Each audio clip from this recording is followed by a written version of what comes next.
জানেন কি প্রতিদিন পপকর্ন খেলে বাড়তে পারে আপনার আয়ু। পপকর্ন খেতে আমরা অনেকেই ভালোবাসি, আর সেই হাতে গরম পপকর্ন যদি পাওয়া যায় সিনেমা হলের মধ্যে, তবে তো আর কথাই নেই। কারণ সিনেমা হলের অন্ধকার ঘরেই আমাদের মতো পপকর্ন প্রেমীদের কাছে পপকর্ন খাওয়ার আদর্শ জায়গা।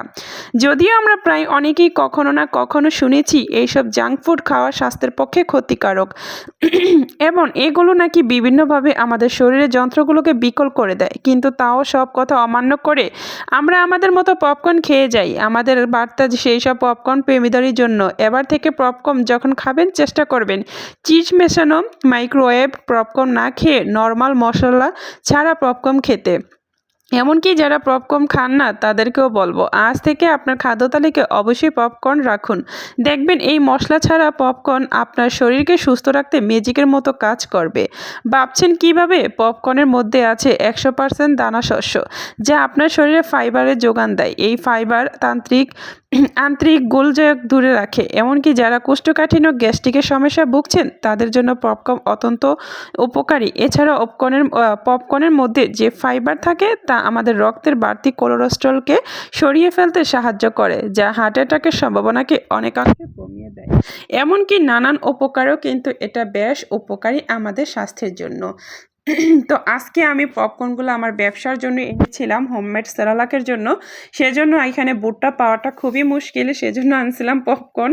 তো এখান থেকে কিছু বেঁচে গেছিলো, ভাবলাম কি করব, তো এগুলাকে বেজে নিলাম। বেজে নিয়ে কিছু সাদাগুলো রেখে দিয়েছি একটা কৌটায়, আর কিছু এভাবে কিন্তু আমি ক্যারামেল করে নিলাম চিনি দিয়ে। এখন এটাকে পাকিয়ে নেব, এভাবে খেতে অন্যরকম একটা মজা।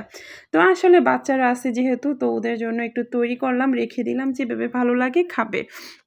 তো দেখতে যেমন সুন্দর হয়েছে, খেতেও কিন্তু খুব ভালো লেগেছে। তো অবশ্যই ট্রাই করে দেখবা কেমন। তবে একটা জিনিস আসলে কি বলবো তোমাদেরকে, আমার কিন্তু ভীষণ ভালো লেগেছে জিনিসটা যখন আমি ফুটাইছি, মানে ভাজার সময় কি সুন্দর করে যে ফুটছে, খুবই ভালো লাগছে। আর এখানে কিন্তু হোমমেড সেরালাক আমি এগুলাকে একটু বেজে নিচ্ছি, কারণ এটাকে হালকা করে একটু বেজে নিলে খুবই সুন্দর একটা স্মেল আসে, আর ওইটার জন্য রান্না করলে খেতে আরও বেশি ভালো লাগে, আর বাচ্চারা খুবই মজা করে এটা খায়। তো আসলে অনেক কাজই করতেছি, পাশাপাশি অবশ্যই দোয়া রাখবেন যাতে আমার ব্যবসায় আমি একটু সফল হতে পারি। জানি না যেটা দিয়ে হাত দেই সেটার মধ্যেই মানে এই অবস্থা, যাই হোক কথাটার প্রকাশ করলাম না। তারপরে সবাই দোয়া রাখবেন, আমি ঘরোয়া পদ্ধতিতে একদম পরিষ্কার পরিচ্ছন্নভাবে কিন্তু তৈরি করে থাকি। তো সবাই সাথে থাকলে অবশ্যই আমি সফল হতে পারবো। আমার জন্য দোয়া রাখবেন, আর ভালো লাগলে পেজটাকে ফলো দিয়ে সাথে থাকবেন, লাইক কমেন্ট শেয়ার করে পাশে থাকবেন। কেমন লেগেছে ভিডিওটা অবশ্যই কিন্তু কমেন্টে জানাতে ভুলবেন না। তো আজকে এ পর্যন্তই, সবাই ভালো থাকবেন। আল্লাহ হাফেজ, আসসালামু আলাইকুম।